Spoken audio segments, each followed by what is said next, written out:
How to sort contacts by first name or last name on the Samsung Galaxy S24 series. First, tap on the home button to go back to the home screen. And on the home screen, swipe up to go into the app screen. In here, tap on contacts. Next, tap on the menu button. Then tap on the settings icon. And from here, go down and tap on sort contacts by. Then you can choose to sort it by first name or last name. After you can tap on the back key to go back, and you should now see your contacts will be sorted by last name if you selected last name.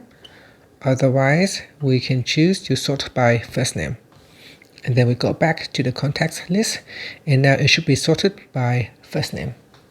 And that's it. Finally, you can tap on the home button to return back to the home screen. Thank you for watching this video. Please like and subscribe to my channel for more videos.